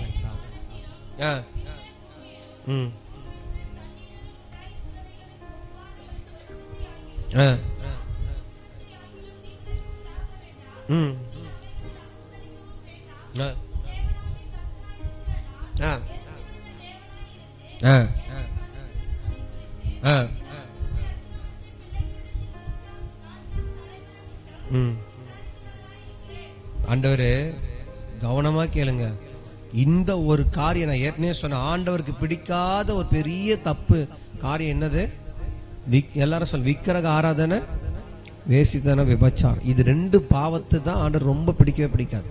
அது எங்க பாதிக்கும்? இது 2 பாவமா தலைமுறை, 3ஆம் தலைமுறையும் 4ஆம் தலைமுறையும் பாதிக்கும். இப்ப ஆண்டவர் சொன்னார், என்னை அன்றி உனக்கு என்ன இருக்கக்கூடாது? வேற தேவன் உண்டா இருக்கக்கூடாது. அதை பத்தி நீ ஆராய்ச்சி பண்ணவும் கூடாது, அதற்குள்ள நீ போகவும் கூடாது. அது உனக்கு தேவையில்லை. என்ன நம்பி வந்துட்ட, நான் தான் தேவன் என்று நீ அறிந்து கொண்டால் நீ தேவனை மட்டும்தான், கர்த்தரை மட்டும்தான் நீ ஆராதிக்க வேண்டும். அல்லேலூயா. அதை நீ நமஸ்கரிக்கவும் சேவிக்கவும், அப்படி சேவித்தா உன் தேவன் உன்மேல் எரிச்சலாய் மாறுவார். ஒருவேளை எரிச்சலாய் மாறிட்டார்னா பிதாக்களின் அக்கிரமத்தை பிள்ளைகள் எடுத்து 3ஆம் 4ஆம் தலைமுறை மட்டும். அப்ப நிறைய பிள்ளைங்களுடைய வாழ்க்கையில, நம்ம குடும்பத்துல ஏன் பிளஸிங் இல்லைன்னா, இன்னைக்கு கூட சொந்தக்காரங்க வந்துட்டாங்க, சாங்கியம் பண்ண சொல்றாங்க, கற்பூரம் ஏத்த சொல்றாங்க, விளக்கு ஏத்த சொல்றாங்க, மாலையை போட சொல்றாங்க. ஆண்டவர்னு வந்துட்டு அப்புறம் என்ன உனக்கு இங்கேயும் கொஞ்சம் அங்கேயும் கொஞ்சம்? இது எங்க பாதிக்குது? நீ போயிட்டா கூட உன் பிள்ளைய கத்தர் விட மாட்டான் நீ செய்யற காரியத்துல. அதனால ஆண்டவருடைய பிள்ளைய அந்த விக்கிரக ஆராதனை, அதாவது எல்லாமே படைச்சவர் கர்த்தர் தான். காலையில ஒருத்தர் பாக்குற, ஒருத்தர் மரத்தை சுத்தி சுத்தி வராரு. என்னடா இது, மரம் நிக்குது, அது பாட்டு சுத்தி சுத்தி அதுக்கு அதோட வேர்ல கீழே விழுறாரு, அப்படி மேல ஏந்துக்கிறாரு, கட்டி பிடிச்சிக்கிறாரு. என்னடா இது, ஒரு குடிச்சிருக்காருன்னு பார்த்தா குடிச்சு கூட இல்லையே, அவரு தெளிவா தான் இருக்கிற. அந்த மரத்தை பார்த்து பார்த்து கையை தூக்குறாரு. ஆண்டவருடைய பிள்ளை, தயவு செய்து ஒன்னே ஒண்ணு சொல்றேன், கர்த்தருக்கு பிடிக்காத ஒரு காரியம் இந்த காரியம். அந்த விக்கிரக சம்பந்தப்பட்ட காரியத்தில் நீ என்ன பண்ணக்கூடாது? ஈடுபடவே கூடாது. அல்லேலூயா, அல்லேலூயா. ஆண்டவர்கிட்ட வந்துட்டோம், நமக்கு என்னங்க அதுக்கப்புறம்? கர்த்தரை நம்பிட்ட உன் பிள்ளை, உன் சந்ததி, உன் தலைமுறை கர்த்தர் ஆசீர்வதிப்பார். அல்லேலூயா.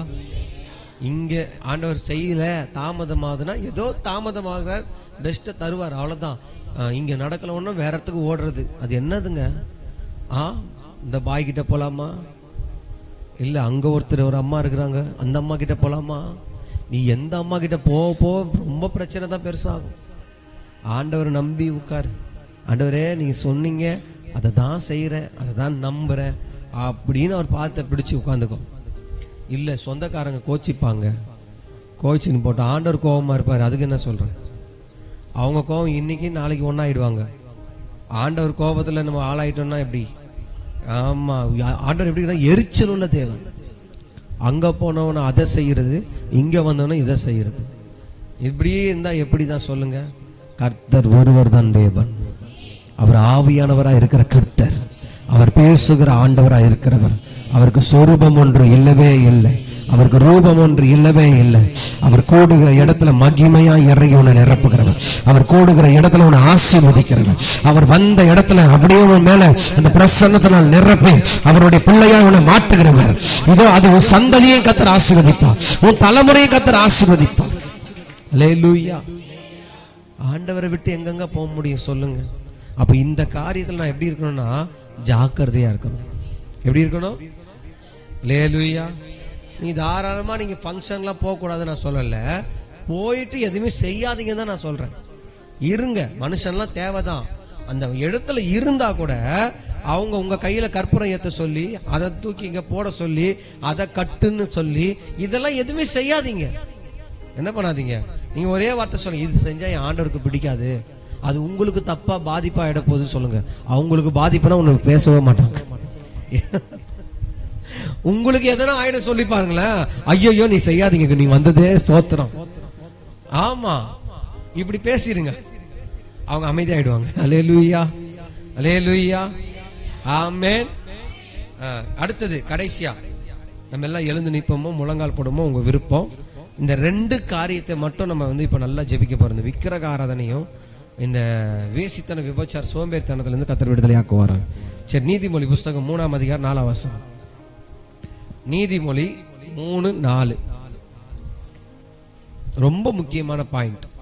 வாசிக்கலாமா? பக்கம் 774. நீதிமொழி 13:4ஆம் வசனம். சோம்பேறியுடைய ஆத்துமா விரும்பி ஒண்ணுமே பெறாது, ஜாக்கிரதை உள்ளவர்களுடைய ஆத்துமாவோ புஷ்டியாகும். இந்த புது வருஷத்துல உன் ஆத்துமா வாழ்றது போல நீ எல்லாவற்றும் வாழ்க்கணும்னா, புஷ்டியா இருக்கணும்னா இந்த தீர்மானம் கண்டிப்பா பண்ணணும். இந்த சோம்பேறித்தனத்துல இருந்து நான் வெளியே வரணும். அது குடும்பம் நடத்துற பிள்ளைகள், ஆண்கள், பெண்கள், யாரா இருந்தாலும், உங்க சின்ன பிள்ளையா, உங்க பெத்தெடுத்த பிள்ளையா இருந்தா கூட இந்த சோம்பேறித்தனத்துக்கு மட்டும் இடம் கொடுக்கவே கொடுக்காதீங்க. என்னக்கு இடம் கொடுக்க கூடாது? சொல்லும் பிள்ளைங்க, நீ என்ன பண்ணக்கூடாதுங்க, நீங்க அப்ப சோம்பேறித்தனம் இருந்தா அது என்னத்தன்னா உன் ஆத்துமா அப்படியே சந்தோஷமே படாது. அப்போ கடைசி பாயிண்ட நான் விசுவாசிக்கிறேன், சோம்பேறித்தனம் எனக்குள்ள இருக்கக்கூடாது ஆண்டவரே. இந்த சோம்பலின் ஆவி எனக்குள்ள கிரியை செய்யவே கூடாது. அதாவது சோம்பேறித்தனம் அப்புறம் பார்த்துக்கலாம், இந்த வேலை என்ன பண்ணலாம், அது வேலை மேல வேலை செஞ்சு ஒரே அடியா பெருசா மாறிடும். இந்த சோம்பேறித்தனம் இருக்கிறவங்களாம் அப்புறம் பார்த்துக்கலாம், அப்புறம் பார்த்துக்கலாம், நாளைக்கு பார்த்துக்கலாம், இப்படிதான். அது ஒரு பெரிய தரித்திரம். ஆசீர்வாதம் இருக்கு, அது என்னது? அது தரித்திரம். சொல்லுவாங்க பாரு, எவ்வளவு நேரம் மூதேவி தூங்கிட்டே இருக்கு சொல்ல மாட்டாங்க, அது ஆசீர்வாதமா? தரித்திரம். கரெக்டா நம்ம என்ன பண்ணணும்னா, அந்த சோம்பலின் ஆவிக்கு இடம் கொடுக்காம உற்சாகத்தின் ஆவிக்கு இடம் கொடுத்து தேவ நன்மையை பெற்றுக் கொள்ள வேண்டும். நம்ம எல்லாம் எழுந்து நிக்கலாமா? அப்படியே கண்களை மூடி. ஹல்லேலூயா, ஹல்லேலூயா. இவ்வளவு காரியம் நீ எடுக்கணும் தீர்மானம். சோம்பேறி எவ்வளவு நேரம் படுத்துட்டு இருப்ப, எவ்வளவு நேரம் கை முடங்கி உட்காருவேன், எவ்வளவு நேரம் தூங்குவேன். சுறுசுறுப்புள்ளவனையோ கையோ கர்த்தர் ஆளுகை செய்ய வைப்பார். உன் கை சுறுசுறுப்பா இருந்தா நீ ஆளுகை செய்வாய். எல்லாவற்றின் மேல ஒரு ஆளுகை உண்டாகும். அப்புறம் கையை உயர்த்தி இப்ப எல்லாரும் சொல்ல போறோம். நானே ஜெபிச்சு முடிக்க போறேன், ரொம்ப இதுல நடத்துறது இல்லை. நான் விக்கிரக ஆராதனைக்கு பங்குள்ளவனாய் மற்றவர்கள் பேச்சை கேட்டு, ஆண்டவரே நான் செய்த எல்லா பாவத்திற்காக உம்மிடம் மனம் வருந்தி மன்னிப்பு கேட்கிறேன். புதிய ஆண்டுக்குள் நான் பிரவேசிக்கும் பொழுது தேவனுடைய நன்மைக்கு பாத்திரவானாய் நானும் கர்த்தர் எனக்கு கொடுத்த பிள்ளைகளும் சியோன் பர்வதத்தில் ஆசீர்வதிக்கப்பட்டவர்களாய் இருப்போம் என்று விசுவாசிக்கிறேன். ஆமென். அப்போ ஒன்று தெரிஞ்சுக்கிங்க, நான் உங்களுக்கு ஒரு 2 நிமிஷம் தரேன். அப்படி நீங்க ஏதாவது இந்த வருஷத்துல செஞ்சிட்டீங்களா? எந்த விக்கிரகத்துக்கு சம்பந்தப்பட்டதாவது போயிட்டீங்களா? நான் என்ன சொல்றேன்னா, விக்கிரகம் சொன்னது கோயிலுக்கு முன்னாடி தான் போய் நிக்குது, சிலைக்கு முன்னாடி. உன் மனசுல ஒரு எதையாவது ஒன்று நினைச்சு அதையே யோசிச்சிருக்கிறது விக்கிரகம் தான். எப்படி? மனசுல நல்லா ஒண்ணு புரிஞ்சுக்கிங்க, உங்க வேலையை நினைச்சு, ஒருவேளை உங்க பிள்ளைய நினைச்சு, உங்க வீட்டுக்காரன் எதையோ ஒண்ணு பெருசா வைக்கிறது என்னது? அது விக்கிரகம் தான். உன் இருதயத்துல கர்த்தர் இருக்க வேண்டிய இடம். அந்த மகா பரிசுத்த ஸ்தலத்துல எந்த மனுஷனும் கூட எந்த ஒரு காரியமும் இருக்கக்கூடாது. என் தேவன் எனக்குள்ள வாசம் பண்ண வேண்டும். இப்படி கூட நீங்க இருந்தீங்கன்னா, நான் 1 நிமிஷம் டைம் தரேன் உங்களுக்கு. நீ தேவனுக்கு முன்னாடி கரத்தை உயர்த்தி, இந்த மாதிரி காரியத்துக்காக என்ன மன்னிச்சிருங்க ஆண்டவரே, இந்த மாதிரி காரியத்துக்காக என்ன மன்னிச்சிருங்க ஆண்டவரே, எல்லா கரத்தை உயர்த்தி. ஒருவேளை அவங்க கூப்பிட்டு போயிட்டாங்க ஆண்டவரே, நானும் அவங்களுடைய இழுப்புக்கெல்லாம் போய் அதை செஞ்சு இதை பண்ணி அதுக்காக ஓடி, ஆண்டவரே இப்பெல்லாம் செஞ்சிட்டேன், என்னை தயவு செய்து மன்னிங்க ஆண்டவரே, என்ன மன்னிங்க ஆண்டவரே கேளு. வாயை திறந்து கேளு. ஆண்டவருடைய பிள்ளை வாயை திறந்து கேளு. கர்த்தர் இரக்கமும் நீடிய சாந்தமும் கிருபையும் உள்ளவர், அவர் மன்னிக்கிறதில் தயவுள்ளவர், அவர் மன்னிக்கிறதுல பெரிய காரியங்களை செய்கிறதுல அவர் உண்மையுள்ள தேவனா இருக்கிறவர். ஆண்டவரே, சத்தம் போட்டு சொல்லுங்க, ஆண்டவரே நான் மன்னிங்க, விக்கிரகங்கள் படைக்கப்பட்டதை புசிச்சதுக்காக மன்னிங்க ஆண்டவரே, அவங்க கூப்பிட்ட இடத்துக்கு போனதுக்காக மன்னிங்க, என் இருதயத்துல எல்லாத்தையும் உண்மை விட மற்ற காரியத்தை பெருசா வச்சதுக்காக அந்த விக்கிரகங்களுக்காக என்ன மன்னிங்க ஆண்டவரே, மன்னிங்க ஆண்டவரே, மன்னிங்க ஆண்டவரே, என்ன மன்னிங்க ஆண்டவரே. என் பிள்ளைங்க ஆசீர்வதிக்கப்படணும், என் சந்ததி ஆசீர்வதிக்கப்படணும், என் தலைமுறை ஆசீர்வதிக்கப்படணும், என் பிள்ளைகளுடைய வாழ்க்கையை நான் பார்க்கணும் ஆண்டவரே. அல்லேலூயா. இந்த சோம்பேறித்தனத்துல இருந்து என்ன மன்னிங்க ஆண்டவரே. இயேசுவே ஐயரே, உற்சாகத்தின் ஆவி எனக்கு தாரும், சோம்பலின் ஆவி எடுத்து போடும், உற்சாகத்தின் ஆவி எனக்கு என் பிள்ளைகளுக்கு தாரும் ஆண்டவரே, என் சபைக்கு தாரும் ஆண்டவரே. எல்லா பிள்ளைகளும் உற்சாகமா இருக்கணும், தேவனுடைய ராஜ்யத்தை கட்டுறதுலையும் வீட்டு குடும்ப விஷயத்திலையும் அவர்கள் எப்படி இருக்க வேண்டும் என்றால் தேவனுக்கு பிரியமான பிள்ளைகளா இருக்க வேண்டும். அந்த சோம்பலின் ஆவி இன்னைக்கு நான் துரத்துறேன், அதுக்கு இடம் கொடுத்திருந்தா, அதுக்கு நான் இங்க இடம் கொடுத்திருந்தா என்ன மன்னிங்க ஆண்டவரே. வாயை திறந்து கேளுங்க, மன்னிங்க ஆண்டவரே, மன்னிங்க ஆண்டவரே, ஆண்டவரே மன்னிங்க. தேவனிடத்தில் பிள்ளைகளிடத்தில் ஐக்கியம் இல்லாத பாவத்துக்காக மன்னிங்க, மன்னிப்பு கேளுங்க ஆண்டவரே. உலகத்துக்கும் உலக மனுஷனோட ஐக்கியமா இருந்ததுக்காக மன்னிங்க ஆண்டவரே. உம்முடைய சமூகத்துல உம்முடைய பிள்ளைகளோட ஐக்கியமா இருக்க எனக்கு உதவி செய்யுங்கப்பா. நேரத்துக்கு நான் ஆலயத்துக்கு வராம, நேரத்துக்கு கர்த்தரை கனப்படுத்தாம, நான் அசட்ட பண்ண பாவத்துக்காக, கடந்த நாட்கள் செய்த காரியத்துக்காக உம்மிடம் மன்னிப்பு கேட்கிற கர்த்தாவே, உங்களிடம் மன்னிப்பு கேட்கிற கர்த்தாவே. மனுஷனை பிரியப்படுத்தியும் தேவரை துக்கப்படுத்துறதுக்காக மன்னியும். வாயை திறந்து மன்னிப்பு கேளுங்க, நல்ல சத்தமா மன்னிச்சிருங்க ஆண்டவரே. இயேசுவே மன்னிங்கப்பா எங்களை. நான் இன்னைக்கு ஒரு தீர்மானம் எடுக்கிறேன்ப்பா ஆண்டவரே. மனுஷனை நம்பினதுக்காக, மருந்த நம்பினதுக்காக, மருத்துவரை நம்பினதுக்காக, உங்க மேல இருந்த நம்பிக்கை கொஞ்சம் குறைஞ்சதுக்காக என்ன மன்னிங்க ஆண்டவரே. தாவீது சொன்னது மாதிரி நீரே என் நம்பிக்கை கர்த்தாவே, நீரே என் நம்பிக்கை கர்த்தாவே. இந்த நாள்ல நான் தீர்மானம் பண்றேன் ஆண்டவரே, உங்களை நம்புறவங்க வெட்கப்பட்டு போவதில்லையே. நம்புங்க ஏசப்பா, நான் உங்களை நம்புறேன் ஆண்டவரே. சத்தமா சத்தமா என் வருமானத்தை நம்பினதுக்காக மன்னிச்சிருங்க, என் தொழில நம்பினதுக்காக மன்னிச்சிருங்க. நான் உங்களை நம்புறேன் ஏசப்பா. வருமானத்தை கொடுக்கறது நீங்க ஏசப்பா, என்னை பலப்படுத்துறது நீங்க ஏசப்பா, என்னை ஆசீர்வதிக்கிறது நீங்க ஏசப்பா.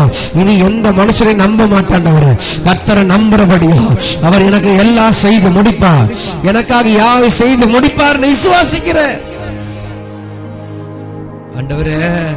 யாரையும் இச்சிக்க மாட்டாண்டவரே, எந்த பொருளையும் இச்சிக்க மாட்டாண்டவரே, எந்த ஒரு கண்களையும் இச்சைக்காக மன்னிப்பு கேட்கிறாண்டவரே. சத்தமா வாயை திறந்து எந்த மனுஷனை நான் இச்சித்திருந்தா மன்னிச்சிருக்கப்பா. என் கண்களை இச்சைக்காக மன்னிப்பு கேட்கிறேன் ஆண்டவரே, இச்சைக்காக மன்னிப்பு கேட்கிறேன். எல்லாம் வாயை திறந்து. இனி என் கண்ணை கர்த்தர் மட்டும்தான் பார்க்கும். இந்த கண்ணை கர்த்தரோடு உடன்படிக்கை பண்ணுகிற ஆண்டவரே, என் தேவனோடு உடன்படிக்கை பண்ணுகிற ஆண்டவரே, என் தேவனோடு உடன்படிக்கை பண்ணுகிற ஆண்டவரே. என் வசனத்தை பார்க்கிற இந்த கண்ணு, என் ராஜாவை பார்க்கிற இந்த கண்ணு இனி எதுவுமே பார்க்காதுன்னு தீர்மானிக்கிற ஆண்டவரே. இச்சிக்க மாட்டாண்டவரே, இச்சிக்கவே மாட்டாண்டவரே. அப்படி பண்ணதுக்காக மன்னிச்சிருங்க ஆண்டவரே, மன்னிச்சிருங்க ஆண்டவரே. ஆண்டவரே சொல்லுங்க, மன்னிச்சிருங்க ஆண்டவரே, மன்னிச்சிருங்க ஆண்டவரே. கேளுங்க, மன்னிச்சிருங்க ஆண்டவரே. ஆண்டவரே எனக்குள்ள போராமையும் மேட்டுமையும் ஆண்டவரை விட்டு கொடுக்காத மனப்பான்மையும் இருந்தா என்ன மன்னிச்சிருங்க ஆண்டவரே. நான் தீர்மானம் எடுக்கிறேன் ஆண்டவரே, ஒருத்தரையும் பார்க்கும் போது என்னை விட அவங்க மேலானவர்கள் என்று நான் பாப்ப ஆண்டவரே, நான் பாப்ப ஆண்டவரே. உங்க பிள்ளையா வாழ்வ ஆண்டவரே. இந்த காரியத்துக்காக என்ன மன்னிச்சிருங்க ஏசப்பா. அடுத்து சொல்ல ஆண்டவரே, பொய் பேசுற வாழ்க்கை எனக்கு வேண்டாம் ஆண்டவரே. அந்த பொய்க்கு பிதாவ எனக்குள்ள வேண்டாம் ஆண்டவரே. நான் அதை அறிவிருக்கிறேன் ஆண்டவரே. இன்னைக்கே நான் துரத்துறேன், என்னை விட்டு இயேசு கிறிஸ்துவின் நாமத்தினால என்னை விட்டு நான் துரத்துறேன் ஆண்டவரே. இனி உள்ளதென்றும் இல்லதென்றும் நான் பேசுவேன் ஆண்டவரே. உமக்கு பிரியமா வாழ்வேன் ஆண்டவரே. இந்த தீர்மானத்தை பாருங்க ஆண்டவரே. நான் உங்க பிள்ளைப்பா, நான் பரம பிதாவுக்கு பிள்ளைப்பா. நான் உண்மை உள்ளவனா இருப்பேன் ஆண்டவரே. இனி என் வாழ்க்கையில சின்ன பொய் கூட நான் பேசவே மாட்டேன் ஆண்டவரே. அப்பா சொல்லுங்க அப்பா, நான் பேசுற பொய்கள்லாம், கடந்த நாட்கள் செஞ்ச பொய் பாவத்துக்கெல்லாம் என்ன மன்னிச்சிருங்க ஏசப்பா, மன்னிச்சிருங்க ஏசப்பா. அப்புறம் சொல்லுங்க, எந்த ஒரு காரியத்திலையும் நான் அவசரப்பட்டு செஞ்சதுனால பெரிய பிரச்சனையை பார்த்திருக்காண்டவரை, உங்களை கேட்காம செஞ்சதுனால பெரிய பிரச்சனையை பார்த்திருக்காண்டவரை. நான் தப்புன்னு உணர்ந்துட்டாண்டவரை. இனி எந்த காரியம் வந்தாலும், எந்த ஒரு விஷயம் ஆனாலும் நான் அவசரப்படவே மாட்டாண்டவரை, அவசரப்படவே மாட்டாண்டவரை. யார் என்ன அவசரப்படுத்தினாலும், யார் என்ன நெருக்கினாலும் நான் அவசரப்பட மாட்டாண்டவரே.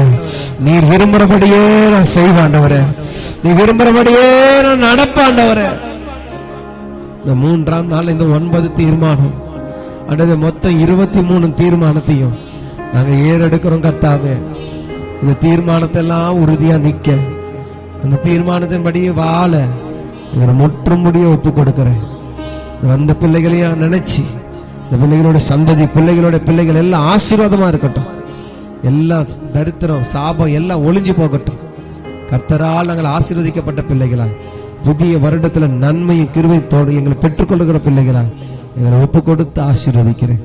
இயேசுவின் நாமத்தில் ஒப்பு கொடுக்கிற பிதாவே, ஆமென். கரத்தை